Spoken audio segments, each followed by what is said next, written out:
Hello, folks. Hey, welcome back to episode 35. That's right, episode 35. Hey, we got a really good show, and before I even get into it, you need to give this man a proper introduction, Omar. Yeah, for sure. So on today's episode, we have Gonz Shimura. He is the creator of Face Like the Sun, the YouTube channel. He's also a creator of the Age of Deceit trilogy, and he's the co-host of Canary Cry Radio and Canary Cry News Talk. How you doing there, Gonz? Good. A lot better now that you guys have introduced me. It's a pretty cool introduction. I like that. Really get the point. Yeah, straight. Yeah. Indeed. Warm and fuzzy. So I don't know if you know, but we kind of joked around with Basil, and we mean it. We're on a pursuit of power here on Fire Theft Radio, and we're like collecting infinity stones of the people, you know, like we pretty much kind of equate people that we have on a show to an infinity stone, and we definitely gave Basil the soul stone because kind of like that hippie kind of dude, you know what I mean? Right. So we're in the midst of debating like, what do we give Gonz, you know what I mean? Because I'm thinking like, okay, we had Heiser on, so we definitely we'll give him the mind stone, you know. He's got the brains and everything. So, but no, thanks for coming on the show, Gonz. Like, really thank you. And we for our listeners, you know, most of the stuff that we talk about on here, we first heard it through a lot of the information that you had on Age of Deceit 1 through 3, and all the links that you've provided in your shows. And so we've been on this kind of rabbit hole journey for a good 5-6 years now, Omar? Yeah, definitely for 5 years. The first time I heard about Canary Cry Radio was almost, when was it? 2000, almost 5 years ago, man. Almost 5 years ago. I was, I don't know if you know this, Chuck and myself, we were in a cult for almost 20 years. It was a Christian cult. And, Wow. and I got a new job where I could listen to things throughout the day. So I can just put in my headphones, man, and I just rock and roll the whole day and listen to stuff, right? Yeah. And previously I had heard something on Coast to Coast AM. I heard Ellie Marzulli on there talking about the Nephilim, right? And I was still going to the cult, and I was just like, oh man, the Nephilim, that's pretty weird. Genesis 6, this whole thing, right? That's in the Bible? Yeah, that's in the Bible with that world. So then after that, when I got this new job, I typed in Nephilim, right, into the podcast searcher, and guess what came up? Canary Cry. All right. Yes, we did it. Yes, you did it. And guess who you were talking to? Doug Hamp. Oh, yeah. Doug Hamp. You guys were talking to Doug Hamp, and then you guys were another episode where you guys were talking with Rob Skiba about the Archon invasion and all these things. And that's a wrap, dude. That's all it took. 8 hours a day for a whole year straight. Nothing but Canary Cry, Josh Peck, all these guys, just one guest after another. I just kept going down these YouTube rabbit holes of every single guest, and that's what it took to uncondition myself, to break free from that cult, to break free from that paradigm of just craziness of taking the Bible completely out of context, cherry picking it, and for them to use it to, you know, just satisfy their own desires, their own whims. So yeah, man, it was crazy. So thank you. Now that I have you on here personally, thanks, man. Because it was insane. I would appreciate that, but it's you know, all praise goes to God. I mean, we were doing kind of, you know, just things that interested us and things we felt like, you know, we needed to pursue just because it felt like we had to tell everybody about these things we were learning about. And you know, it's not like we did anything other than really just gather the info and present it, you know. That's important, yeah. Indeed, yeah. And yeah. That's and you guys are doing the same thing now, you know. It's kind of like it's a long tradition of you know, scholarship and all that kind of stuff, but it's different in the age of the internet, right? Because you can reach almost everybody. So it's interesting how we rode that first wave of, you know, in the 2010s, I guess, when people started to really look for this information on the internet. And you know, we kind of knew we were early. Like when Basil and I, we started talking about it, Basil was like, man, there's nothing like this out there. We should definitely do it. Future Quake was the closest thing to it. But you know, we were much younger than those guys, and we were like, hey, we're coming in and we're gonna carry the torch and all that kind of stuff. But you know, really it was just us just messing around with microphones. Right. And if it wasn't for the guests and the listeners who were just very encouraging and supportive throughout the years, we wouldn't still be doing it. So all praise goes to God. He's the one that's really leading this thing and, revealing these things at this time. And I certainly think that, everybody's kind of on a different sort of place, in their faith. And, but glad to know that some of this stuff helped out in the process, especially getting out of a cult. I don't know what cult you guys were in, but the story kind of rings familiar. I think you guys, I've come across some of your stories in the past. So, but I don't remember the details. But I mean, yeah, that's crazy, but very cool that the information helped you get out of that. Yeah, no, indeed. And one of the things that got us out of this was that you not just kind of like said stuff, but you provided the footnotes, the links to all this information, Yeah. And that was the thing. That was the difference when we were in that cult. There was all these things said, right? And as soon as it was said, we believed it like that's 100% truth. And if we even questioned it, like that's heresy. You can't question this like at all, And if you did, that's Satan trying to like convince you otherwise, And so this was completely new to me. That it wasn't just Gonz and Basil, some guys on the internet saying stuff. It was like no, like dude, there's a lot of information. Researchers do your research. You know what I mean? Yeah, these researchers with some hard evidence. These men who would come on your shows. A lot of guests who would come on your shows who would have the context. Because that's what was missing from our point of views, the context into which these things were written in. And so everything that we've ever heard about the Bible for the last 20 years was always cherry-picked and out of context. But with your guests and the way you interview these people, the information, it was very much like, oh, this is what it means. Okay, this is what it means. And that was very helpful to us because that would just, like I said, we would just go down these paths of like, okay, well then what does Rob Skiba have to say about all of this? And then what does Doug Hamp? And then what is Chris White? And what is Dr. Future? And so we'd just go down these and listen to people. And then through all that information, there would always be these truths that would come out, Right. There'd always be these truths that would connect everything they would say and be like, oh, okay, I get it now. I get it. And slowly but surely, man, all the 20 years of programming started breaking apart and we started seeing the light for the first time. It was nuts, man. Yeah, crazy experience. It's really interesting because, you guys said you guys grew up in the church or I don't know how long you guys were in the cult. Did you guys grow up in the cult or was it like? We were probably, I was like 11 or 12 and Omar, you were 11? Yeah, around the same. And so, yeah, we were there for, gosh, like into our 20s, right? Yeah, I was 29 yeah. when I left. Yeah. That's crazy. And I only bring that up or ask you guys because I think it's interesting that, it was this information in particular that took you guys out of the cult, whereas, for a lot of people and for myself, it was all, the stuff that we talk about now was like the major, like, oh my gosh, this is all true. The whole Jesus thing makes sense because, all this other stuff also makes sense.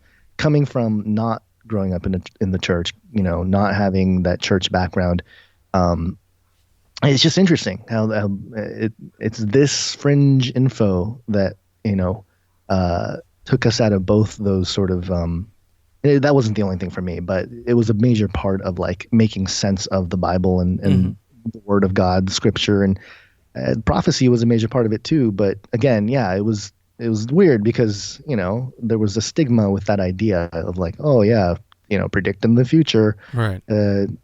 No, it's a fail. Like even just growing up as a secular, not really spiritual, I would see that kind of thing and be like, yeah, these people are ridiculous. What are they doing? How do you know it's the end of the world or whatever?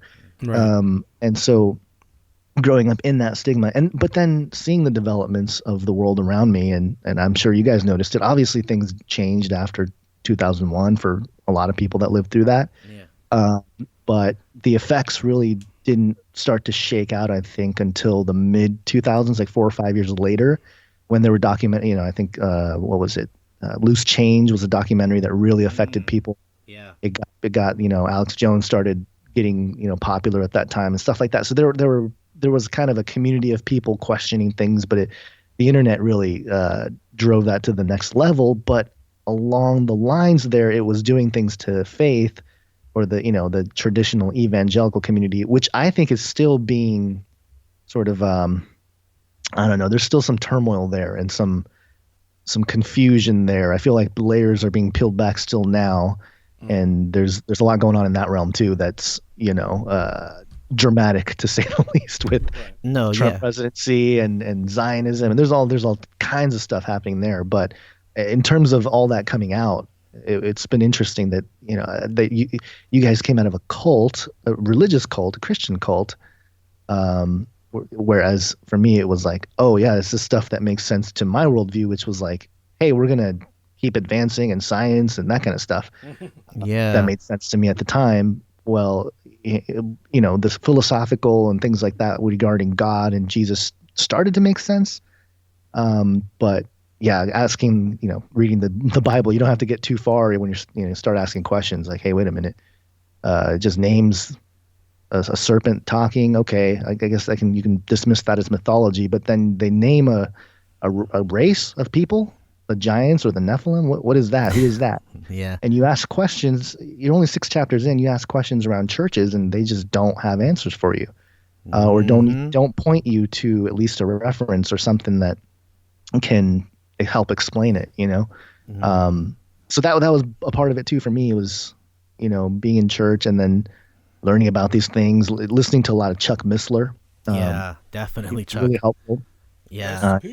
Yeah, rest in peace. Yeah, R.I.P. yeah, man. I was really bummed because I really wanted to interview him on CCR, and we tried our best to do it, but he was already, he went through a lot of stuff, man. His son died, his wife passed on and stuff. So, and then it was time for him to go. But listening to Chuck Missler tapes, and it made me really want to dig in more to the Word and things like that. So, in that process, I working at a church at the time, I'm asking questions. And look, I haven't been a believer my whole life. I'm a tech. I'm not a preacher.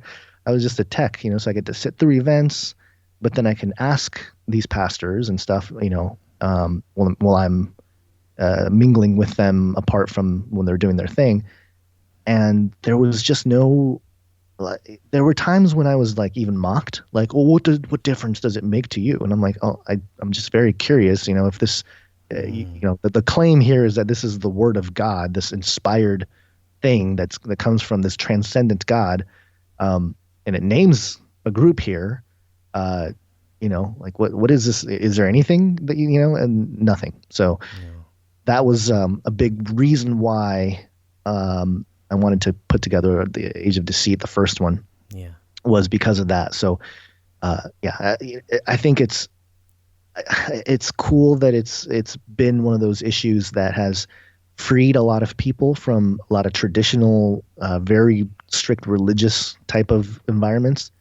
But also, I think it's brought in a lot of people that are into like science fiction and futurism and things like that to consider a biblical worldview that, whoa, there's a lot in the Bible that actually is pretty cool that you just don't know because of, how culturally evangelicalism and all that kind of stuff has been in our faces, and especially the prophecy world, the pre-trib thing, and not to diss the doctrine, but just the way it was commercialized, and the movies. All we diss it on here. Yeah. Okay. I try not to offend anybody, but it's hard to do when you talk about different belief systems. But yeah, I agree with you, man. It's like, I think that, not to be too cliche, but there has been an awakening, to use that word very very truthfully, just to mean what it means. There's been an awakening for sure, and I've noticed it over the years. Things that used to be very fringe in the past have come to the mainstream. I don't know if you're familiar with this podcast called The Bible Project. Oh yeah, of course, yeah. No, they're doing the whole Heiser series right now, which is cool. They're doing that, which is crazy, right? Because these guys, they're just mainstream. These guys are just mainstream all over the world. Huge podcast. And half a year ago, a couple of months ago, I've been listening to them, and they started this new series, and they just started talking about the sons of God. They started talking about the council, and I was just like, what? Oh. Is it true? Are these guys talking about the fringe in right now? Like, what's going on here? I called Chuck over here. I dialed him up. I'm like, bro, you got to listen to this show. This is crazy. Mainstream Christians are talking about stuff that the fringe have been talking about for years. What's going on, man? Yeah. What's happening? Yeah.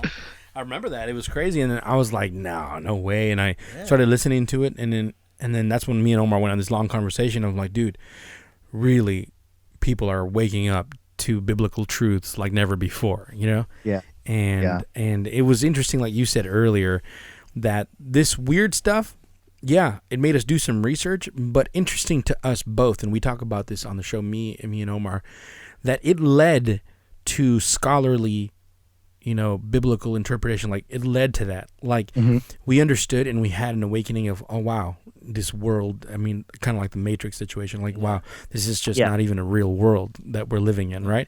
But that led to a greater and more important truth, the biblical truths, and it was like, wow, this, not only is this stuff like not really so much a conspiracy, but it's happening around us, and it connects to the Bible, and that's kind of like one of the arguments people have, right? Is like the Bible's not relevant anymore; it's just an old thing. I'm like, really? Because I don't hear that much anymore, but maybe I'm just forming a bubble around me. But I get what you mean. Yeah, because well, I've heard it recently a couple times, but I get what you mean. That's definitely something that people don't really say as much. I get it. But so going into that, you started Age of Deceit. You started doing this because you weren't finding. You said earlier you weren't finding these answers to biblical questions. That you thought were incredibly important, and you started asking these questions, and it just didn't, you weren't getting answers. And that's kind of one of the reasons that it started pushing us away from our organization that we were in, because we would ask questions. We were always question askers. Like, me and Omar would sometimes secretly have like this, like, little secret meetings and talk about weird things. We'd have our own Bible studies outside of church. Right. And our version of conspiring... Our version of conspiring against the church was Bible study. You know what I mean? Like that's what conspiring against the church looked like for us. And we would ask questions like, okay, what is this? What is that? And sometimes we would even reveal what we really believed about it, because we were like, nah, this is completely against the church's doctrine. So this is heresy. I don't even want to say it, and we ended up kind of opening up to, there's a point where kind of Omar left the church before I did, and then I just rolled out one day. I was just like, it was during the service, I was like, I can't take this. As soon as it was done, I was like, I swear I'm never walking in back this place again. And I just left, man, and because all my family goes there. Like my dad, my mom, my two sisters go there. That makes it harder too. I met my wife there. My wife was still going there.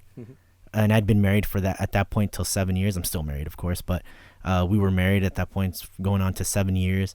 And I was just like, I'm out. And I just left. And my wife's like, you're not going back? I'm like, nope, I'm not going back. Never. I just couldn't take it anymore, man. So during that time, he started opening up, being a little bit more bold. And then he was like, first thing he ever brought up was the whole pre-trib rapture thing.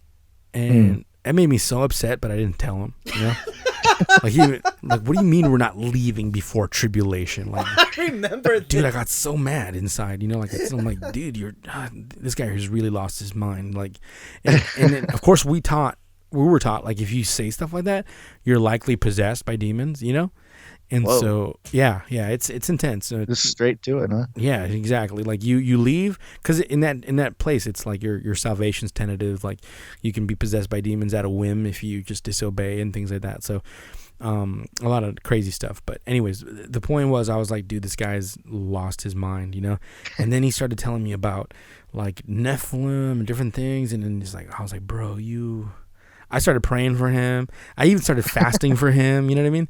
I was like, you're out of your mind, dude. Like, I didn't tell him that, but I was like, okay, cool, man. Well, as long as you haven't lost your faith in God, man, but I was really like, this guy's lost his mind, And so, he told me about, like, how, have you heard about this show, So I started listening to it, your show. And then when I realized, I think you mentioned it, I don't know how I figured out, but I had already seen Age of Deceit, like, before that, And I didn't know, that it was you that did it, right? And it actually really, really freaked me out. It didn't do me well at all, like I didn't like it. I couldn't sleep for a while, and I was like, man, like, you know what got me? There was this scene where, that scene that Alex Jones got where he was in the Bohemian Grove. Yeah. Okay, so I had my headphones on, and they were on pretty loud, and then I guess that scene starts with like a guy in the background going like, whoa, like laughing. Some guy laughing, yeah. Yeah, and then he just starts part of the show. Right, and it freaked me out, and I felt like chills, and I was like, oh my gosh, this is evil. What is this documentary about? Like, this is so evil. And I totally missed the point, like, because I got so scared, and I had to see it like twice or three times before I understood like that you were talking against the stuff, not promoting the stuff. Yeah, you know but people confuse that a lot, which is interesting. I find that it is being a filmmaker, it's this very fascinating thing, because as soon as you publish something, it does matter what you intend, obviously, but the way people take it is them. You know what I mean? Like as soon as someone receives information or sees something, it gets their mind and whatever they've experienced and all that kind of stuff. So I don't really blame anybody for their different responses, but I find that fascinating that a lot of people weren't sure what I was saying. Right. I still have that with Age of Deceit 3 too. I had some people like, oh, you mentioned Nostradamus. This is just a lie. Why would you promote Nostradamus? I'm like, I was quoting Manly P. Hall, man. I wasn't talking.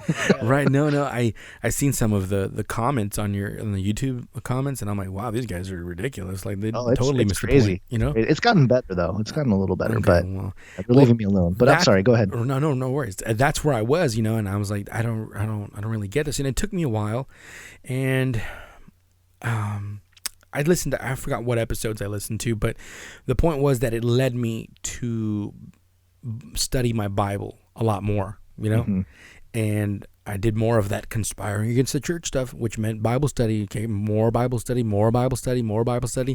Next thing I know, I'm like, downloading these other podcasts that are all about Bible studying, and understanding it within its context, Hebrew context, all that wonderful stuff, where I was like, wow, I've never heard this, right? And so it was interesting to me that all the fringe stuff led me and Omar to those things, but before we get into that, like, I really want you to explain Age of Deceit. I really want you to explain what is your purpose, like, because we saw all 1, 2, and 3, right? And each one focuses on a specific thing. And I guess go ahead, Omar, because you have a little setup. Yeah. So you have a trilogy, right now. It's Age of Deceit 1. It's titled Fallen Angels. Age of Deceit 2, Alchemy and the Rise of the Beast Image. And then you have Age of Deceit 3, Remnants of the Cyber Hive Earth. So throughout the last week, I've been trying to do research, listening to all these three again. And man, that first one, Fallen Angels, that really took me back, dude. Yeah. That took me right back to the beginning. I was like, oh yeah, this is Doug Hamp, pre-Hebrew roots. Okay, cool. I like it. I remember this Doug Hamp. Yeah. That's hilarious. I remember this Doug Hamp. I like him because I remember I bought all of Doug Hamp's book in the beginning. Right. All of them. All his books. I consumed all his podcasts, and I was like, oh yeah, this is the Doug Hamp I fell in love with. Anyways, so I was listening to Age of Deceit 1, and it was just like bringing back all these things, like, dude, I forgot about the angels. I forgot about this. I forgot about that. And then I watched Age of Deceit 2, Alchemy and the Rise of the Beast Image. And I was just like, okay, cool. Oh, yeah, I forgot about this. The alchemy, the gold, and the transmutation, and becoming like gods, and cool. And then the newest one, which just came out, when did it come out? Like a month ago? 3 weeks ago? I think like 3 weeks ago. Yeah, 3 weeks ago. Remnants in the Cyber Hive Earth. Man, this one was really good. And there was I felt like there was a thread running through all three of them about transmutation, about change, about as above, so below, as of these, about getting information outside of God. I think that's what permeates throughout three of them, that all the information that is received outside of God has always left to destruction. So that's why we wanted to bring you on the show today, is just talk a little bit about, why you created these, and just talk a little bit about them, so that way the audience can go out there and just download them and buy them. That way they can support your ministry. So if you want to talk a little bit about 1, 2, and 3, keep this conversation going. Sure. Yeah. The first one really was a combination between looking at the various sort of conspiracies, you know, loosely using that term, because of the things that were happening, you know, at the time politically and things like that. That was one thing, but it seemed to me that there was always more going on behind the scenes, and not just human. And what I started to realize, especially looking at like Ephesians 6, that passage where it talks about we wrestle not against flesh and blood, that resonated with me because I thought, okay, this makes way more sense as to what the nature of reality is than anything I've ever really read or heard before, because everything else is predicated on, you know, like a fleshly thing, like, oh, I'm better than you, or I want to conquer this land, or it's always like us trying to take over one another. You know, that's been basically the conflict. It still is the conflicts of civilization ever since all of recorded human history. It's always been these conflicts of desires, of human desire. Yeah. And I thought, well, what is that? What is influencing that? Or is it just man? Oh, man's corrupt. Yeah, yes, we are, biblically speaking. That's true. We are fallen. But where does it come? It's not just like, you know, we don't just run around stabbing people. We still have like love. It's both, right? We have this experience of like joy and peace, and we have these fleeting moments of that, but then we also have these like horrible feelings of pain and suffering. And so what is the nature here? What causes people to do these things? And I'm talking more about in the structure of the world, banks, governments, institutions, things of that nature, because they really take on something bigger than yourself, right? And that's been sort of an understood thing, even in the secular world, of like, okay, you know, we're doing something that's more than ourselves, transcending ourselves, the greater human good, those types of ideas. But where do the ideas come from? You know, where do the ideas originate? And that's where it led me, was like, we wrestle not against flesh and blood, but against these spiritual entities that, I mean, they seem to be the ones guiding humans to think that, oh, it's a good idea to make these weapons, you know, or make you know, carve the metal, just like this watcher taught me, so I can make this, you know, bronze knife or whatever. Like, really, there's no purpose for that other than, you know, for warfare. So those types of things that really percolated my mind. And so I wanted to explore that, but then I wanted to see, like, okay, is there evidence for this? Is there evidence that the people behind the scenes really, you know, are into weird stuff with demons and you know, false gods and stuff of that nature? Because the Bible seems to say that, yeah, there's people that are rebellious to God and his purpose that do this type of thing, Ezekiel 8 being the prime example. But throughout the Old Testament, you have, like, you know, corrupt kings, and there's all kinds of stuff. So it's like, okay, is that still going on? Is this a pattern? And it seems to be a pattern. Yeah. Like, you know, with the Alex Jones clip you mentioned, like, yeah, why are you guys like doing, you know, even if it's a mock human sacrifice, what's that all about in front of the owl statue there with all the elite people hanging out, you know, in this one place? And, you know, the various other things that have come out over the years, the footage, you know, when I saw that footage in Age of Deceit 1 that I shared, I think it was like, I think it was CBS or ABC or something. It was an old clip. The person who put it on YouTube that I clipped from got it from a VHS. I mean, that's how old this thing was. But it was the scene where it shows footage that was captured from a Skull and Bones meeting. Somebody had like climbed up onto the roof or something, and they had filmed and they're the like ritual and stuff. Yeah, and they're screaming, you know, kiss the skull and all that. And I'm going, oh yeah, there's for sure evidence. There's tons of it. And in fact, there are researchers who have been exposing this stuff for years. They've written books. They all made videos, documentaries. The information's out there. But it's never been necessarily connected to like, okay, what's the true biblical thing? And actually, that's not true. There have been people in the past that have done that. But they were very obscure. Like your church leaders aren't going to tell you about them, you know?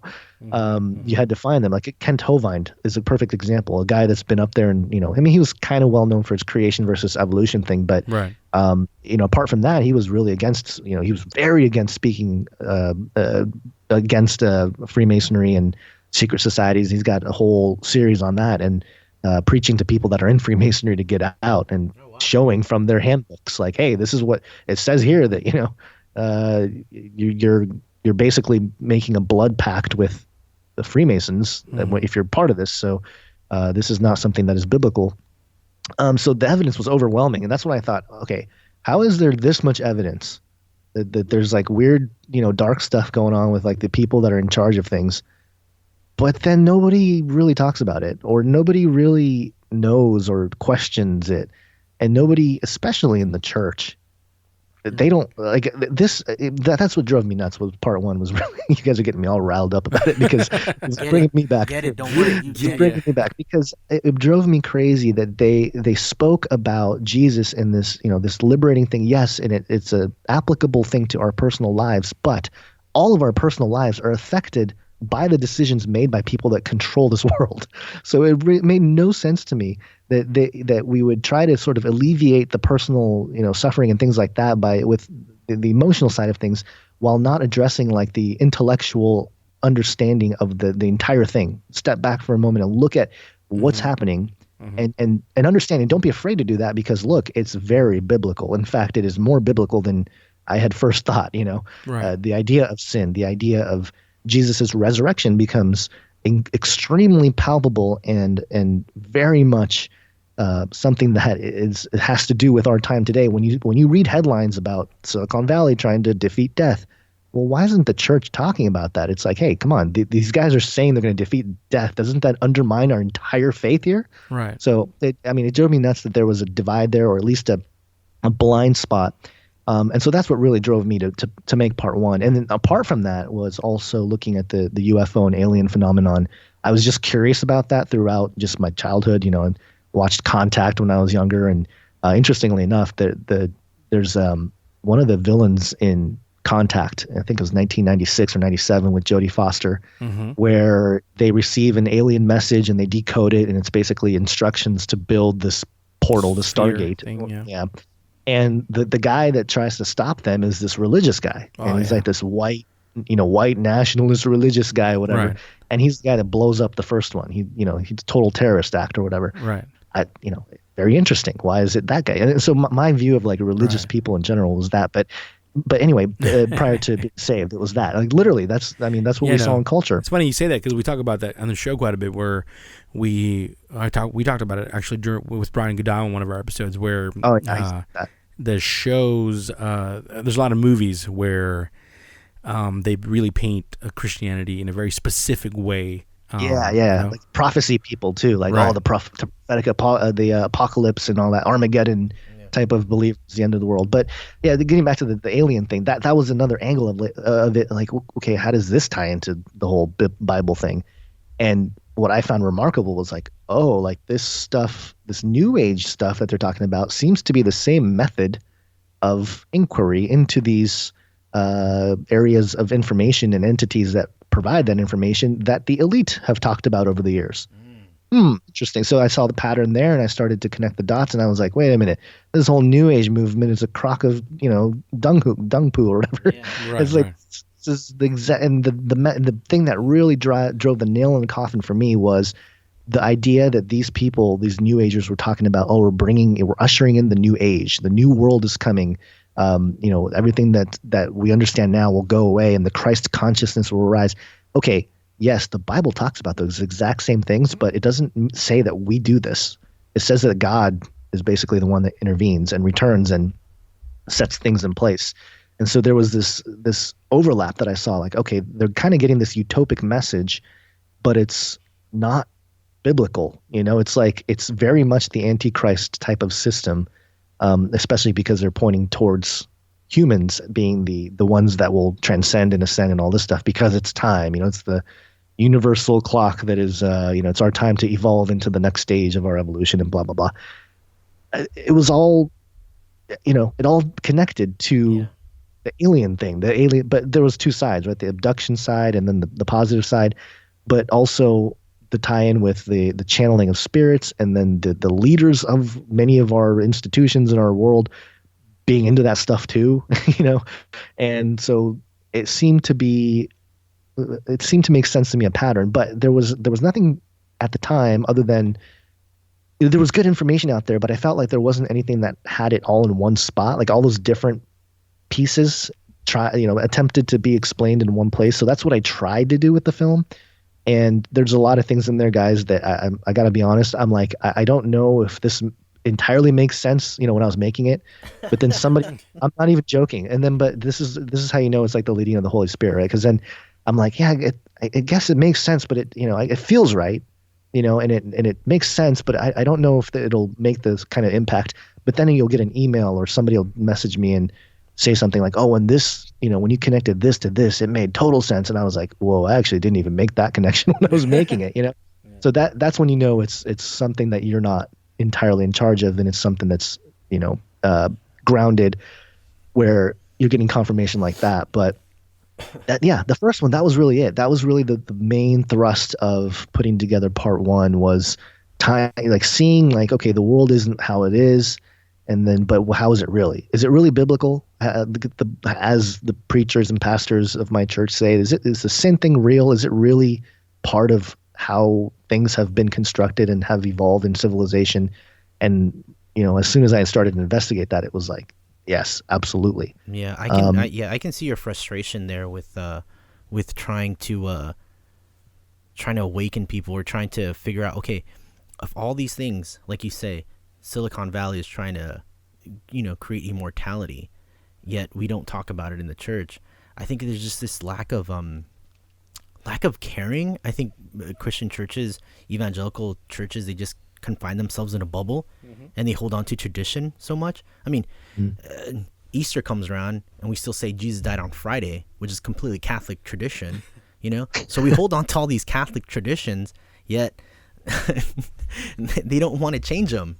I guess they just don't want to rock the boat. I mean, you go to some churches and they still say these old medieval traditions of the priests having little bells on themselves when they go into the Holy of Holies. So if they die, they can pull them out and drag them by the foot. Right. And so you have all these little things that continually perpetuate in the church, and I can totally understand why you were so frustrated. I mean, I go to church, and I started going back to church, thank God. After almost 2 years of wandering through the wilderness and just being a lone wolf, but I had to go back, and sometimes I hear that stuff and I'm just like, oh boy. You were in the mountains of Mordor. Yeah. And but going back to what you were saying, and this is a thread that we like to expose here on the show, is that tech companies, big people, elites, especially there's very prominent people. They'll say they'll go to events like Burning Man and things like that, and they do this transcendental meditation and the whole in the new age we have a lot of people doing, of course, different types of drugs, trying to open that pineal gland. They're microdosing, they're doing coding and they're microdosing. You're like, what's up with that? And so they're doing these things, and then prominent people, they say themselves, I spoke to these entities, right? That's so crazy. Right? Why don't people pay? It's in the mainstream. No, they talk about I spoke to these things, and these things. The giant bugs, or or elves, little elves. Right, little elves, the clockwork elves. Clockwork elves, yeah. And different things like that, and these entities sometimes give them information, give them things like that. So it's like these ancient stories, right? Of like these beings that are in the unseen realm, passing on information to people, and I think that's the first connection I saw in Age of Deceit was, and then I tied some more dots together later, I think, when you guys had Gary Wayne on and talking about how mythology doesn't mean it's not true, like mythology, right. That word has kind of been hijacked in a sense, Yeah. And so when you put those things together and look at the stories that are in the Bible alone, in what the evangelical community considers the canon, and also into the book of like Enoch and things like that, and you start looking at those stories, there's definitely events where people were talking to these entities and they passed on some sort of information. Yeah, that was prevalent in Age of Deceit too, in the alchemy one. Right. And look no further from the Genesis story of the serpent. You know what I mean? Like in the lies going on there, and these. So my point is there is, like you said, this ongoing thread of entities talking to people within our realm, and it affecting how technology goes, how society is shaped, because a lot of these, you can say, I guess, technocrats, all these people, they help shape society. They influence through the stuff that they're creating, right? Yeah, absolutely. That's I mean, it's interesting because we are foolish to think that policy alone is going to change things. They certainly affect a whole lot. Bottom line, your bank account, different programs, government programs or whatever. Yeah, it affects you, but what's really, really driving it? What's really going on behind the scenes? And that's you're right. It's been going on forever. And the tech thing, the Silicon Valley thing. I mean, we've talked about it a lot on CCR, and obviously to the point where Basil went to Burning Man to experience ground zero with that stuff. But it's really the similarities with that. Who was I listening to? I was listening to somebody recently discuss their ayahuasca trip. It was somebody famous too. Gosh, I really wish I could remember who it was. And they were talking about talking to a large insect that everybody in the room was aware of, this large insectoid. We spoke to him too. They're all aware of it. And that's the thing that really made me think, okay, this is really real and tangible. It was the DMT research by Dr. Rick Strassman, who I think I discussed in part 1, but I may have discussed in part 2 as well. But he basically looked at DMT. He was one of the only people that have been allowed to do DMT, like clinical tests, actual medical tests with DMT, and horrific reports of seeing these entities and being raped by them. They even had to make these support groups, people coming out of it with trauma.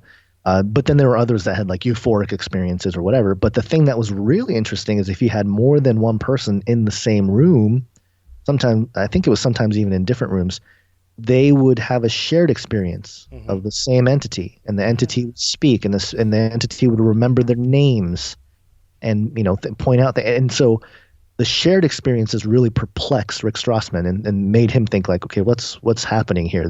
Because a drug experience, you can take drugs or whatever and have a trip or whatever, right? But normally you don't. Your trip may not be the same as somebody else's trip, Right. But with DMT, there seemed to have been a commonality within the two, or various people that took the drug together in the same vicinity, and that's similar to what people experience with ayahuasca when they go on rituals and things like that. It's so prominent and so not talked about because it's kind of hip right now to do it. That I think the church should be talking about it because it's absolutely spiritual. And they're very much preparing us in the technology side of this. It's almost like humans are they're being let off a cliff, and the technology is going to create this virtual on-ramp, oh yes, come, don't fall off the cliff, just come walk on this iron, technology thing and join us, because I don't know if you guys know about sensory deprivation tanks. Have you guys heard about those? Those things, man.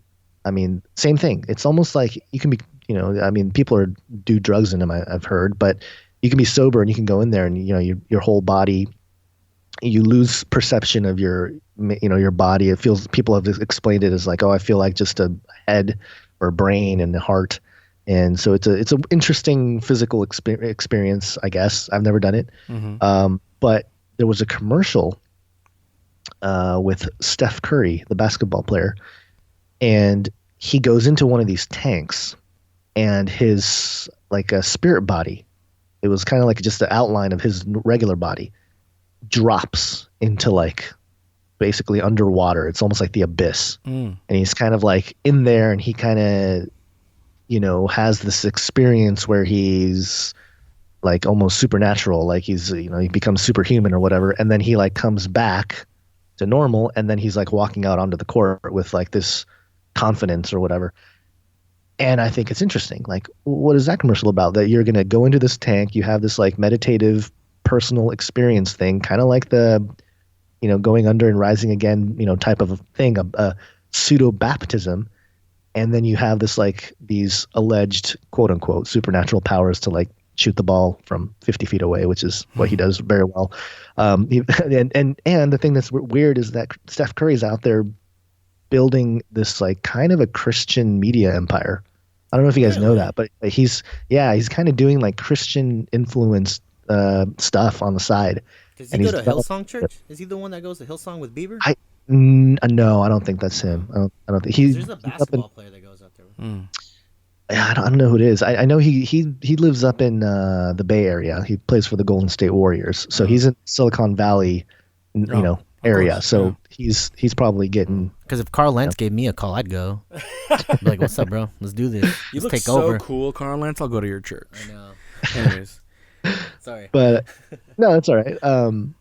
But yeah, no, that's the kind of stuff where I look at and I go, "What's the agenda?" It's just a simple, I can't even remember what it was for, a basketball shoe commercial or something. Coca-Cola? But it's just like there's so much, it's so filled with esoteric and occult messaging and all kinds of stuff. It's like, man, if we don't talk about it, no one's going to, because it's for the rest of the world, they're just looking at it like, oh, another cool commercial, let me go buy a shoe, or, that kind of thing. Right. So, yeah, I don't even know what the thing was that got me in that rant. But no, it's all good. That's what we do here. We get people on rants, We just keep it going. Yeah, we just keep it going. But the idea of channeling, right, and contacting spirits, and that commercial wasn't necessarily contacting spirits, but it's this like altered state of mind, this altered state of consciousness that they're really promoting out there. Yeah, no, and I think it's very dangerous if you talk about a biblical worldview and prayer and things like that. You want to be mindful of what you're thinking of in your moments of silence, right? That's what you want to do. So no, indeed. So I wanted to ask you, because you go in these Age of Deceit documentaries, what the purpose for these kinds of things are, right? So we've talked about how these people are definitely having some kind of connection to the spiritual realm, and they're getting information, it would seem sometimes, or they're, some becoming a higher self of themselves, but ultimately the bigger picture, these are things that are like fashionable and cool, but it's like it's like the cusp, it's like the tip of the iceberg kind of thing, In your documentaries, you go deep into what you feel it could lead to when it comes to end times things, or biblical prophecy, Right. And so how does that look like to you? Why is that relevant to the Christian when, when someone, your everyday Christian would say, like, why would that matter? Yeah. Why should I care that Steve Curry is doing commercial of a deprivation tank? Yeah, no, I think there are more trivial things like the Steph Curry commercial, but there are way more palpable and important things like genetic engineering and, CRISPR DNA manipulation and things of that nature, where it's happening. I'm sure most people that go to church in America and English-speaking places are aware of this thing called genetic engineering that is, becoming an issue more and more out in the public. And the only context, if you ask it like just a normal person, like, hey, biblically, what do you think of that? They normally go to like an ethical side of the discussion, a philosophical discussion of like, oh, is this right? Is it ethical? And certainly that is a major component of it. But there's not really discussion surrounding like, did this ever happen before? Is there any evidence of anything like this happening before? And the only place where you find it in recorded human history, anyway, is in mythology. In the ancient mythologies that seem to have similar descriptions of demigods and and that hybrids. Includes the Bible. Yeah, hybrids, animal human hybrids, and various things. All cultures have it, and so it seems to be again a time where we are going backwards. And I really, I harp on this a lot in Age of Deceit 3, which is the Days of Noah thing. And I know people have discussed it a lot. But I wanted to kind of, add a couple little sprinkles on top, so to speak, with the discussion, because I really feel like that both the Tower of Babel and the Nephilim issue is considered, what could be considered the Days of Noah, considering I think Noah lived 350 years after the flood. The man lived almost 1,000 years, So he and I think it was 600 to the flood, and it was only 2 or 3 generations between Ham and Nimrod who built the Tower of Babel. So most scholars throughout history, they agree that Noah was probably alive during that time. Yeah, he was around time of Abraham, right?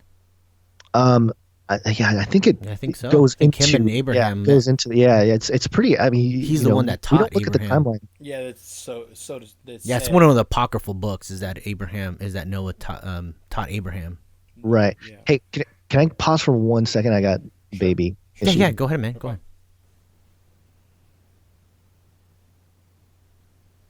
This is the part we're gonna cut out. What? This is the part we're gonna cut out. Pause. Nah, let's just leave it in. This is real life, folks. Leave the awkward silence. Yes. Dude, remember that time? I'm gonna ask him right now about that. He had a guest on the show where he was talking about, I forgot his name. The first time where I heard about human hybrid, like how they actually stop the women from giving birth. Remember that the Nephilim, Yeah, you know. not the Enoch, the Watchers. Sorry, the Watchers taught the women how to not lose the baby through herbs and medicine. Mm-hmm.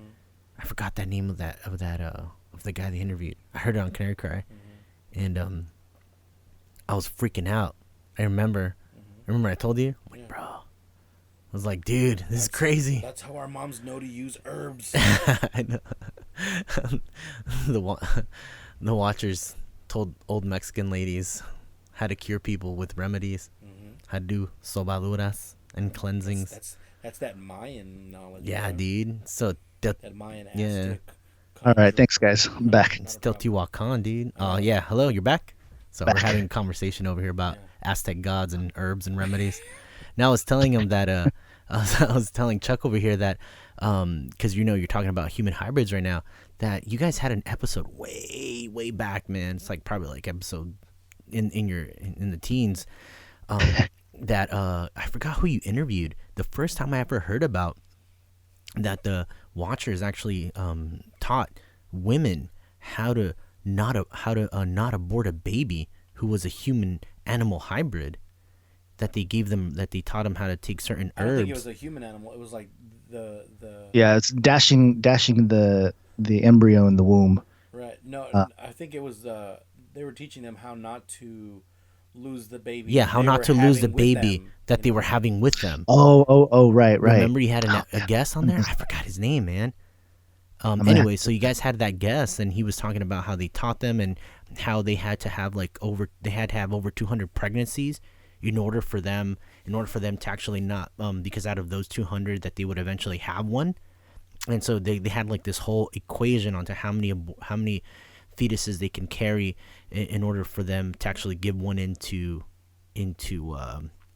birth, and also the animals that they would mix animals together. So they'd mix a cow with a pigeon or whatever, and right. they'd have to have so many births and so many stillbirths for them to actually have one, and then that's how they would get these satyrs and all these things. Right.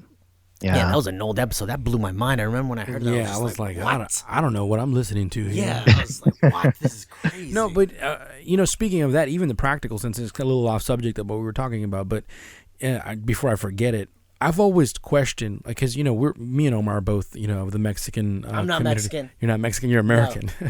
America. You're American. Okay, so talking about here. Anyways, so I'm Mexican, I guess, and my family, I don't know about in the Japanese culture. I think that exists in the Japanese culture as well, but it exists in all cultures, right? Man. So my mom, right, has all these remedies that work, right, from like using the most random of herbs. You know what I mean? Like the most random ones, right? And she'll put things together, and they work. Like they really, really work. And I've always questioned, like, who in the heck taught humans to do this? Exactly. You know what I mean? Yeah, because I'm like, there's millions of plants and herbs, and I don't know, billions perhaps. I have no idea how many quantities there are for them, and who told them mix this and that and it'll help with this, or mix this and that and it'll help with the cold, with pregnancy, with this, because my mom knows all of those things. A lot of people died, man. I know, and they work. You know what I mean? Like they work. The other day, for example, I'll give you this example. And this is probably a more modern day thing, but like there's this Mexican soap, right? It tripped me out, bro. Okay, I gotta share this story. It really scared me. I know. Just laughing because it's so ridiculous. So I had like a. Dude, you told me I couldn't stop laughing. I'm trying to tell this. Hold on, it's too loud. All right.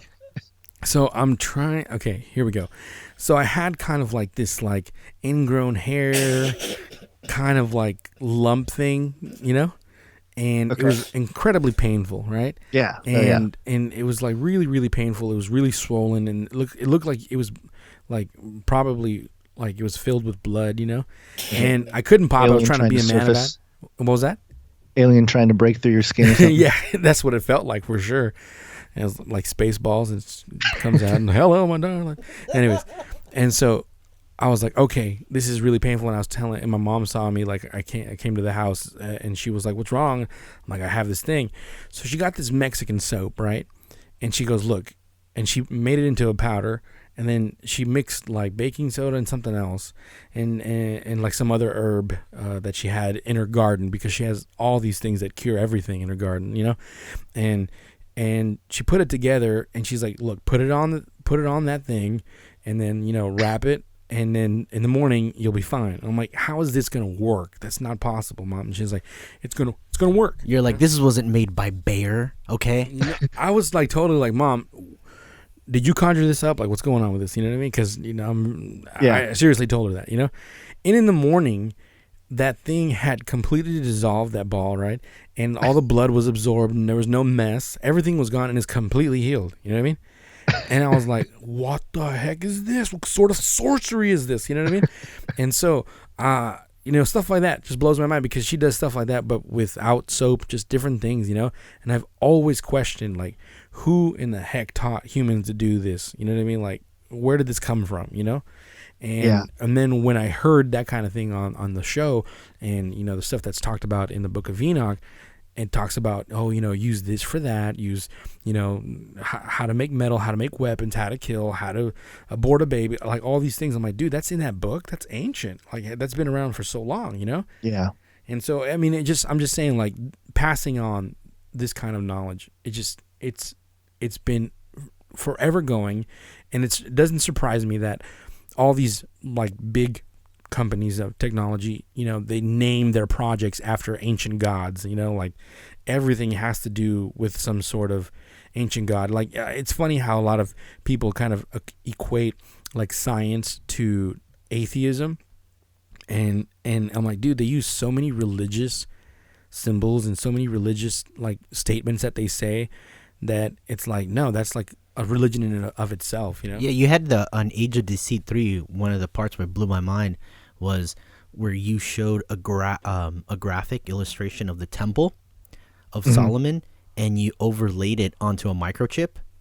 Yeah. I was just like, what? Yeah, it was supposed to be the D-Wave quantum computer chip that one of the first ones they made public. I was just like, dude, no way. Yeah. I was like, what the heck is going on here? You know, Ben Goertzel, that guy, made that chip or something.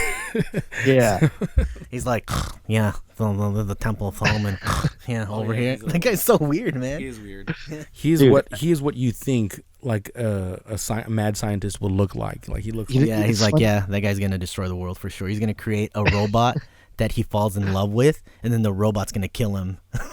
Oh my gosh, it's terrible. Well, it's funny you mention that, because Dr. Hugo de Garis, who's one of our favorites, we got to have him back on. But, oh yeah, that was a good one. I met him in person last year in Branson at the conference, and he was talking about Ben Goertzel. I think he's friends with him. And yeah, Ben Goertzel did mention Hugo that on the Joe Rogan podcast. He said that he knows Hugo de Garis. Yeah. So I mean, it was he was going on and on about how he's putting together this singularity net and all this kind of stuff. He's actually got like a cryptocurrency behind it, and there's all kinds of stuff happening. But yeah, I mean, these folks really, it's tough because they are visionaries. They're almost like in the secular world, they are.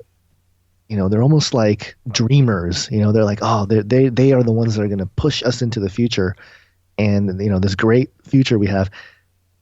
and it's like I don't want to fault them for their ambition, because ultimately what they want to help people. It's not like they're trying to completely take over the world with their little I mean, maybe there's parts of them that are, but in general, I think they're like, hey, I just want to help people. I want to use this technology that's in front of us that we've developed and make the world a better place. That kind of pursuit.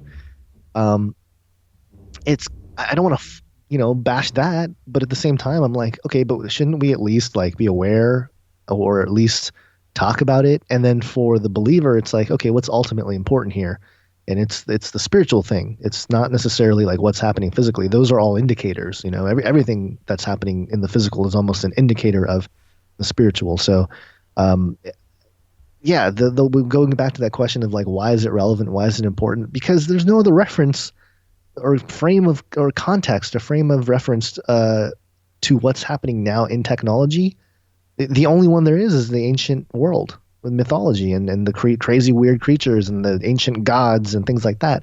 And it doesn't really help the case of the scientists and technologists when they're naming all of their things, the darkest occult, gods of evil and death and destruction, all that kind of stuff. Yeah, when Stern has a Shiva statue. Yeah, all that kind of. It's not helping there. It's actually making our case, that like, hey, maybe there's something spiritual going on here, and it might be some dark spiritual stuff. But hey, to the world, it's just a different culture. It's just a pursuit of science and that kind of thing. But I mean, I've made this point before. I don't think I made it in any of the films. I've made it on my channel. If this world really was what it's supposed to be, then we wouldn't be spending billions and billions of dollars building a machine that takes up a lot of real estate to smash some particles together so we can figure out where we are, what we're made of, how everything works. Yeah. When people are still starving. There's literally 1 in 8 who don't have access to clean water right now in the world. Yet we're spending billions of dollars on this machine to like smash particles. I think just that concept would be like, okay, yeah, there's something wrong with the human heart. It's not a system. It's not just like it's not just a bad philosophy or something. It's something much more deep rooted going on. And that's why I talk about the whole idea of the sin being similar to an infection or a computer virus in part 3, because I think the analogy works. I'm not saying that it's a literal computer thing, but the analogy really works because it gets to the main crux of the issue, which is that it's a heart issue and it's a spiritual thing that we're dealing with, not all the flesh things. And so, the tech thing is interesting. It's really, we live in this weird cusp of time when I think we're going to see a lot of changes. I mean, people, I don't know how old you guys are. Are you guys in your 30s? Yeah, we're about the same age. I was born in 84, so. Okay, there you go. So I think I've told this to Basil many times. We're kind of the last generation to be without the internet. I mean, we really are the kids born in the 80s are the last people who were born into a world without like widely available internet being the source for information, entertainment, communication, like all these things. It completely has changed our world, and I think it's going to continue to change our world. And ultimately, I can see it becoming very dystopic. And in that scenario, dystopic from my point of view, maybe utopic from another point of view, but certainly a sort of control mechanism that enslaves human minds or human bodies or both, and at a scale that is inconceivable right now. But the way people are talking about what technology is and what we're doing with the global brain concept of the noosphere that Teilhard de Chardin talked about, and all those issues, it seems like they're creating a singular type of human. They're trying to create like a swarm human thing. That's like, that's weird. I don't want to like sacrifice my own self. A unique creation of God that we've all been told, like, each one of us are unique creations. Well, not so much in the hive mind. It's like, no, you're just one thing, and hey, join us so we can all be better together. Give up your will for the greater good. And that concept in the technology realm where it's taking us, I think is dangerous. And I think we're seeing signs of it already. Social media, the the echo chambers. People are becoming familiar with like phrases, like confirmation bias, and these are things that have been around for a long time, but for some reason, like in the age of social media, people are like, oh yeah, echo chambers. Everyone knows what an echo chamber is, Right. Really, it's just it really is a sort of hive mind mentality right there on display on social media with a lot of things. So Right. That's why I welcome, like, when people come and comment and they're like, oh, you're a blah, blah, blah. I'm like, oh, thank goodness. I don't want to create like my own little hive mind over here. I'm trying to get people to just think about issues. I'm not saying I have all the answers. I'm pointing to Christ as being the ultimate solution, because I really think that the truth and the gospel, all that stuff, shines way brighter in the context of like how dark things are. Right. It's because people don't want to look at the dark things. It's like, oh, it's dark, it's depressing. It's like, yeah, but it just makes the gospel just way more pertinent to where we are. Indeed, yeah. So, no, I completely agree with that, and I think one of the other factors that you talk about hive mind, and quite a bit, and maybe some of our listeners don't really understand that because we haven't mentioned that too much, but we have brought it up a little bit, and I think that the form of control that concerns me the most, that's been growing so much, is that, in my opinion, is really preparing these people to be okay with being completely taken over by technology if it offers a better world, is the world of the virtual reality world, Yeah. And I see this growing quite a bit, and I think I heard you talk about it already, but I myself, not too long ago, and I really enjoyed the movie, but it also concerned me, was Ready Player One, And when I saw that movie, I was like, wow, it was cool because it was very nostalgic. It really played the nostalgia game really well. Oh, yeah. They did a good job with that. It must have cost a lot of licensing money to make all those. Right. And I figured if anybody could pull it off, it'd be Spielberg, Yeah. But so, so I was like, wow, this is really just, it made me feel a very certain way where I was kind of like, whoa, get your head straight, bro. You're almost falling for this virtual reality stuff, But like the opening scene, it talks about how you can, be whatever you want, man, woman, kind of like touching on the whole blurring the gender stuff, you know what I mean? Mm-hmm. And it's also telling you can live in whatever kind of utopia kind of thing that you want to live in, and that sort of stuff.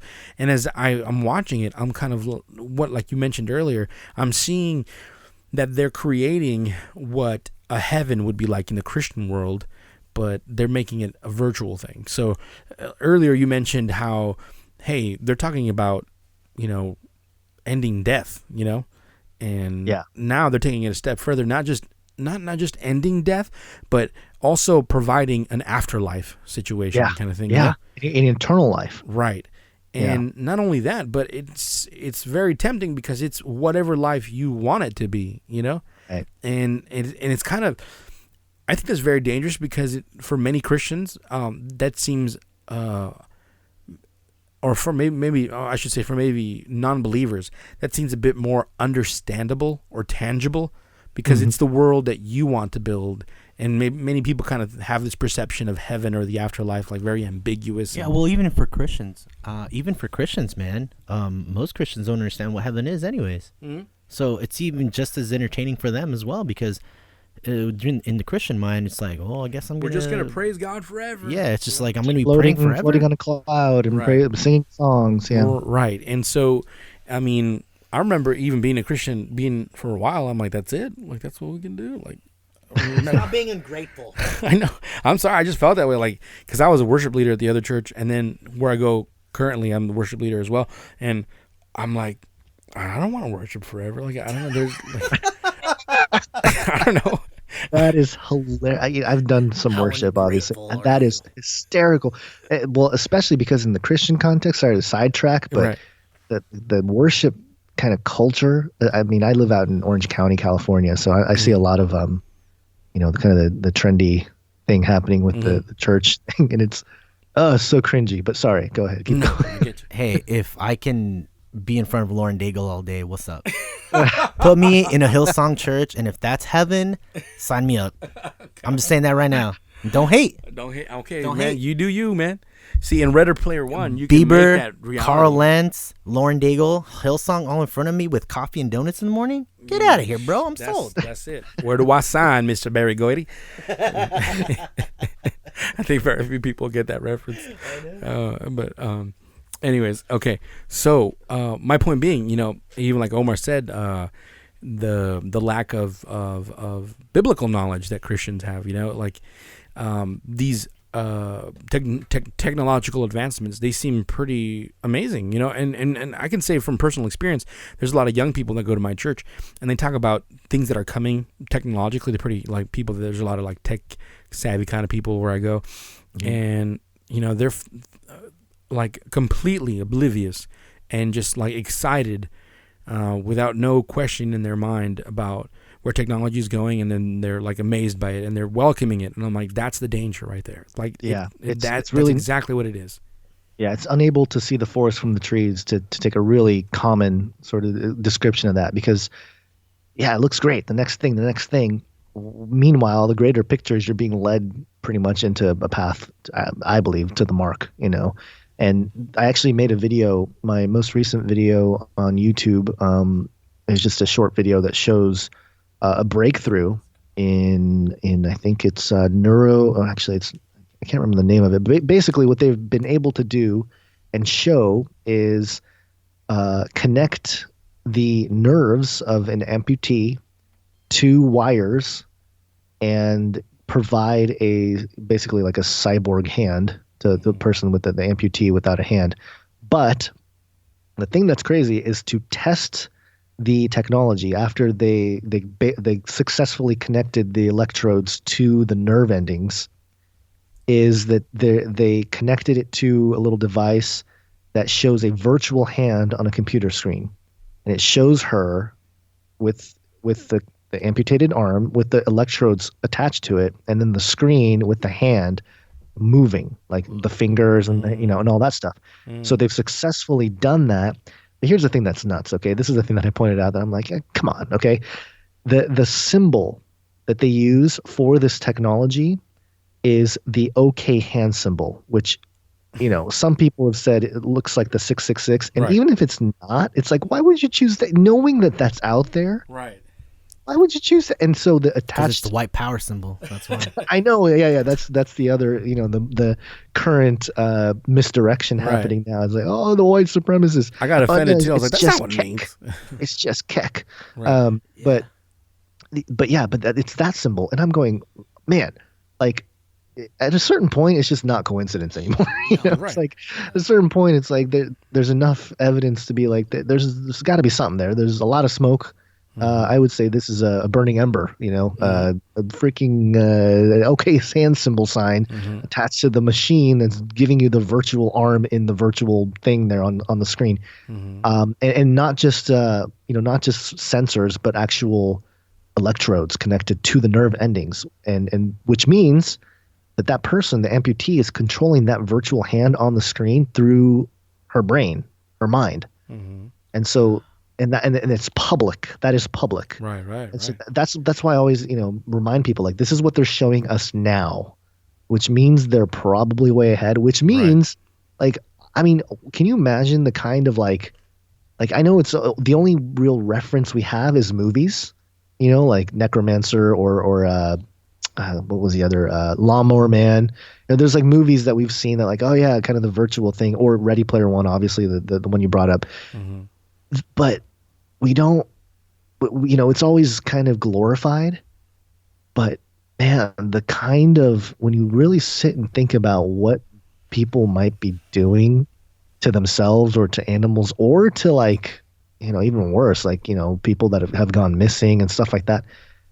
I just, there's something in my spirit that tells me that we live in such a really, really dark time where a lot of these like experiments and things, and I think it's been going on for a while, as science and the Enlightenment and everything developed in the last couple hundred years.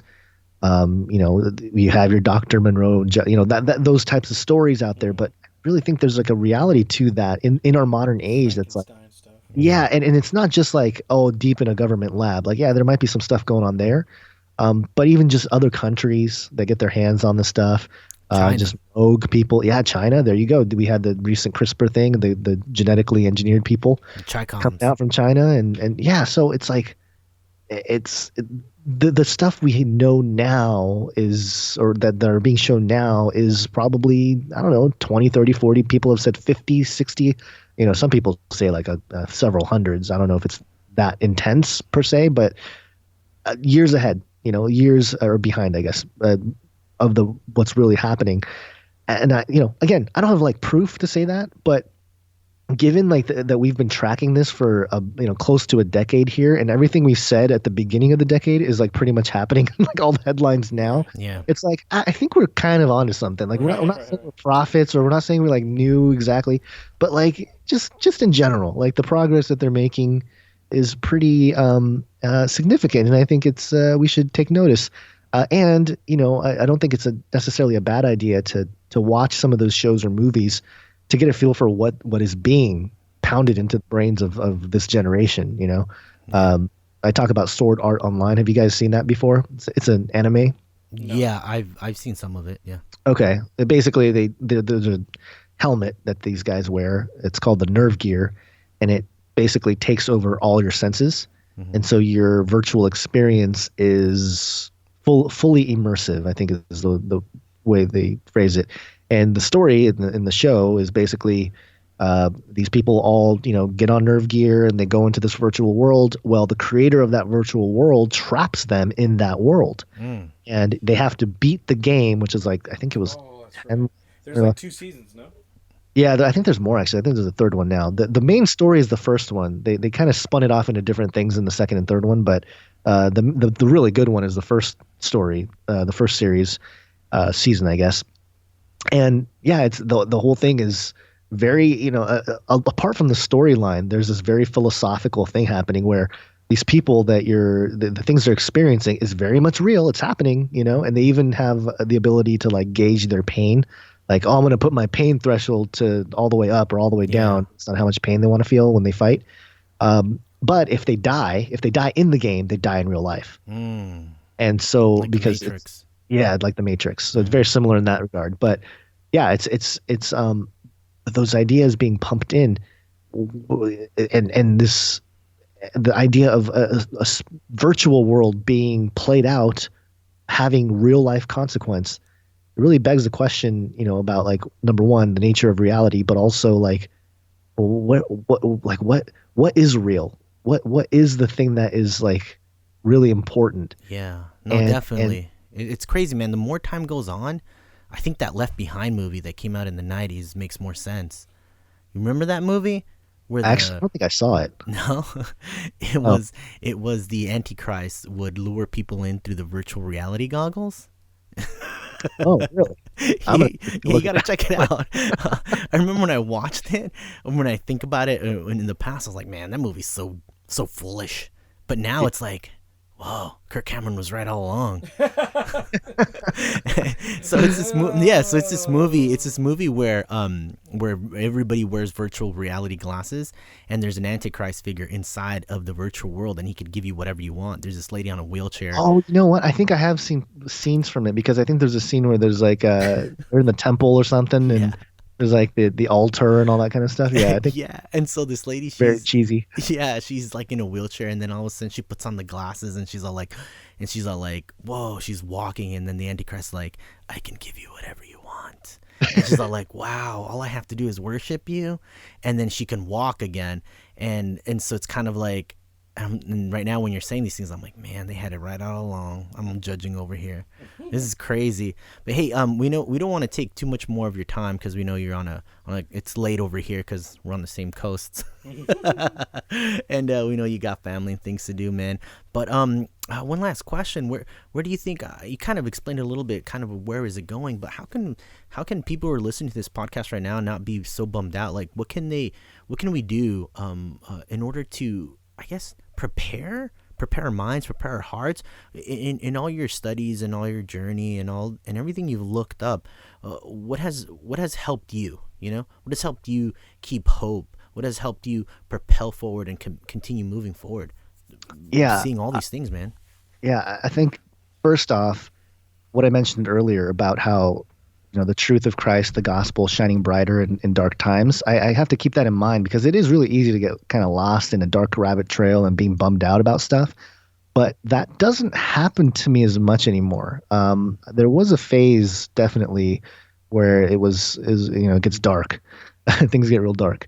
But I think now, I've been able to sort of understanding the greater picture of like, hey, even if this is not like the end in the next 20 years, maybe it's 100 years, maybe it's 200 years. And I've thought about these things, like maybe this documentary, the series will sound ridiculous in 60 years, but then it'll make sense again in 200. I have no idea. So I'm at peace with like, I'm doing the research, I'm providing the information to people that need it, and it's kind of out of my hands in terms of like what we can do about it in a tangible manner. Like I'm not trying to start a political movement. I'm not trying to stir people up to get things changed in Washington and that kind of thing. I think there are people that do that much better than I do. And I'm kind of more of a hermit, Family Guy type person. Not the show Family Guy, but just, in general, because people can get that wrong. But yeah. I just think it's a way for me. I've been able to parse out and understand the bigger picture in a way where it doesn't like bum me out, because I know that it's all going to be okay. Like I have my faith, I guess. I just lean on my faith, and that kind of keeps me going. I will pitch Basil's Joyspiracy theory, because that's what that show's all about, is viewing people of like, hey, all this stuff. How are you still, how are you happy? That kind of thing. But it's fascinating because a lot of people that I've met in this space, they're like really upbeat, happy people. Like Josh Peck is like this joyful, fun. Like Mike Heiser is very dry, but he's actually a very funny, like very nice guy. Yeah. Like everyone's very like, no one's like, I have come across some people that are like, hey, you better really figure out that bunker, because it's, West California, you guys, it's going to be underwater. I was at that point too. It was definitely, I think we were supposed to go underwater already a couple times, but I get it. I get it. Wherever Derek Gilbert lives, I'm going to move over there. Yeah, that's, I think they're in Missouri too. Yeah. Everyone moved to Missouri, next to the limestone. But yeah, no, I the podcast Joyspiracy theory is a good one to listen to when you have some doubts or some bummed out feelings. I also used to do word of encouragement videos on YouTube. I need to get back to doing that, because I'll take passages that are about like war and like just some like real. I try to stay away from like the real obvious passages that get used on Hallmark cards and used during holiday season at church and stuff like that, and really dig into different scriptures and still encourage people with it, because there's like dark stuff in the Bible, but it's like, look, even though some of these dark things happened, it was all kind of God's greatness is he's able to move with that and allow our free will to exist, but also fulfill his promises, So I think it's this is comfort level of like a certain intellectual level of, okay, I understand this intellectually, but then having that sink into your heart is a whole different manner. So, it's a process. I don't think it just it happens overnight. But surround yourself with good people and don't dwell on something. I know people get really stuck on an issue, and it's hard now, especially like I used to kind of really be into the anti-vax thing, and I certainly have my views on it. But now it's become this crazy political thing, and people are getting banned on YouTube and stuff like that. And we knew that was going to come. You can't lose hope, because the hope is the only thing that's going to get you through this stuff. The hope of Christ, the truth of Christ. Those are the whole idea of I'm sorry, I'm getting kind of losing my momentum. I'm getting pretty tired here, but that's fine, man. The solid, what was it? Building your foundation on solid stone. Yeah. Same thing. You don't want to be swayed by anything that comes out in the conspiracy world or the truth world or whatever. Yeah. And be blown away with it. And here's the thing, and I know you guys didn't bring up flat Earth. I don't know where you stand on that topic, but that topic, man, definitely like I mean, whether you believe it's flat or not, like it doesn't even matter at this point in the conversation. Bro. No, I know. It's a psyops of a psyops at this point in the psyops. conversation, it was such a thing that distracted and made people obsessed with a topic that I mean, I think it's a fascinating topic. I think it's a very interesting thing to look at all the evidence and the tests people have done and all that. But I don't know, man. I don't think anyone should die on that hill right now, unless they're like, hey, I want to be that guy to really go up to the top and tell us, what they saw and Antarctica but even and touch then, that wall, bro. touch the firmament. But even then, it's like one guy's testimony if he actually does it, right? Right.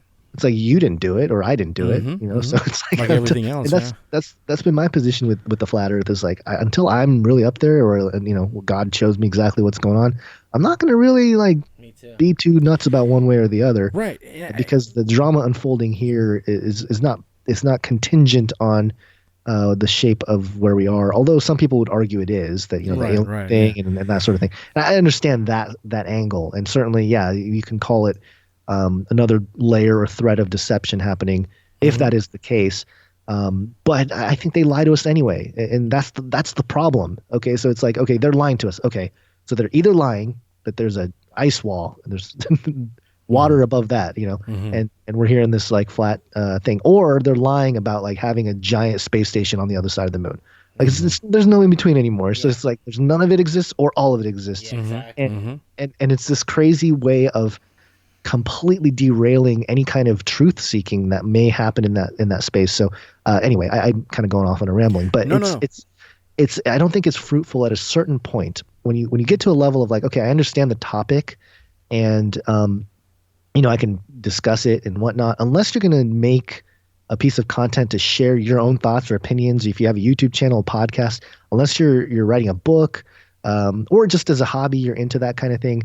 You don't need to like dedicate your life to any one topic. You know what I mean? Right. So people that like really dedicate on one subject, and not share the gospel, because I get it. Like there are flat earth people that share the gospel and I really don't have a problem with them. Like they're pointing people to Christ. They're talking about people getting saved. It's like, hey man, if that's your thing, but don't think that you're saved because the earth is flat, not because the earth is flat. It may be the topic that brought you into this, but that's not why you got saved. Right. So I don't mind necessarily people discussing issues of Christ in any context, really.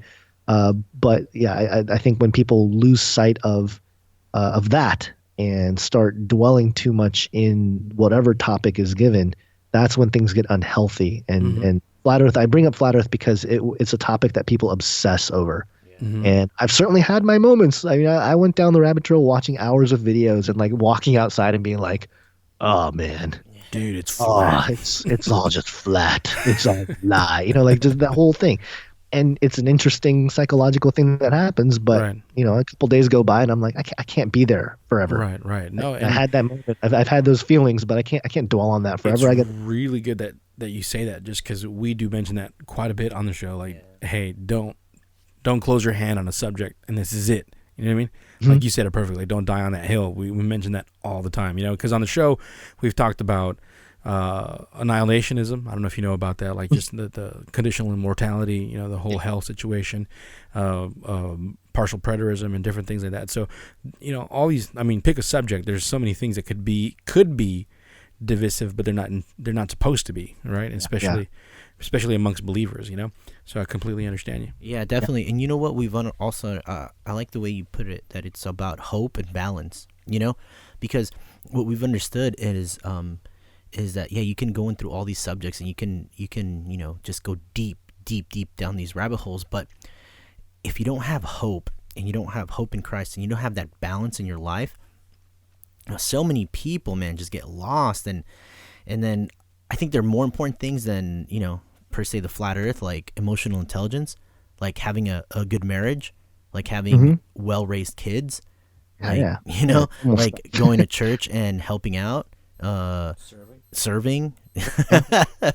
Like there's a lot of practical things that we can control. You gotta do those things no matter the shape of the earth. Yeah. Like I can't control what the Rockefellers and the Zionists and the Bilderbergs are doing, but I can control my household. You know? Yeah. Like I can control the emotions that come out of me towards my wife and towards my children. And I think that's something very important that a lot of these people within the community have a hard time, because I think that's the most difficult thing to do, you know, because we try to control the outside because we can't control what's inside, you know? Right. Yeah, absolutely. Yeah. Yeah. And it goes both ways. It's interesting because people, you know, we talked about the people that don't look at this stuff. You know, they're turned off by this stuff, but then I think it's because they see people go down the rabbit trail and like be very dark about where they are. Yeah, and it's rough. It's almost like people don't want to go in there because, number one, they might be afraid of what they might start thinking about the nature of reality, or the shape of the earth or whatever it is, and you know, and then lose sight of it because look. You know, I use flat Earth just because it's, you know, it's a big topic that's been divisive. But any topic really, any rapture or even the, you know, preterism, Hebrew roots. I mean, look, there's preferences, there's different doctrine, there's different ways of interpretation. But you're right, you know, that it's really, it comes down to like how you live your day-to-day life, how you know, it's the way of Christ is not like what I know about the flat earth or what I know about occult rituals or transhumanism or any of that stuff, you know. I mean, it informs me, but it's been, for me personally, it's been the thing that's been like, okay, I think I'm going to not do this or not do that because I kind of know what's going on with, you know, the real agenda behind it. And I'm just gonna not do it, you know. So it might inform me in that way of like using a piece of tech or something like that. But in terms of, you know, your day to day, here's the thing: the evangelism that people can do with their own friends, family, their own environment. There's so much that people can do, you know. And again, those things aren't predicated on any given issue. But I will say that these topics, because the way the political conversation has taken shape with all kinds of stuff, especially since 2016 with Trump, and how the conversation has become like, you know, people are on the left, the people are woke, and then on the right, woke people on all sides. Yeah, everyone's like awakening and all this kind of stuff. The red pill, you know, on the right. It's interesting because a lot of the topics that we explored in the past have kind of become, not all of them, but there's some of them that have become like political issues almost. And it's like, I don't necessarily think that that's the context we want to be talking about or talking about those issues with, because politics inherently divides, right? You're like on this side or that side. So there's no, you know, and so again, you know, we can look at these issues, we can discuss them. And the reason why I brought it up is with that, you know, part there was because these topics are becoming relevant. And so being informed with perhaps a different angle, but you can cite a couple scriptures to back up your point, might be more beneficial in a conversation with somebody and might lead them to a path of curiosity to lead down, you know, watching the films or listening to your podcast or whatever it is. So, you know, I think it's just about being well-rounded and being informed, but not obsessed. You know, so no, very well put, very well. To wrap it up, man, there's wise words there. And anything else you want to mention, plug, or before we tell us where we can find you? Yeah, where can we find all your stuff? For the few in our realm that didn't hear about Age of Deceit or Gonz Shimura. You can go to facelikethesun.com. Actually, I haven't done too much with that website. youtube.com/facelikethesun. canarycryradio.com. Basil and I are currently in the process of sort of rebooting CCR. We haven't published an episode in 2019 yet. And we're changing our format a little bit to accommodate for a more frequent publishing schedule. Yeah, we're dying over here, man. Yeah, I know. As frequent listeners, I'm dying. Yeah. No, and we're going to apply some things we learned from Canary Cry News Talk, which we have been very consistent with. That's true. Which is kind of weird because, you know, in hindsight, we're like, we wish we could have, you know, kept it one thing, but, you know, right. But anyway, that's where you can find the stuff that I'm doing. canarycrynewstalk.com, canarycryradio.com, youtube.com/facelikethesun. Cool. All right, well, stick with us, Gonz. Folks, listen to these tunes. And as I said earlier, I got an entertainment breakdown for you guys, so hold on there, folks.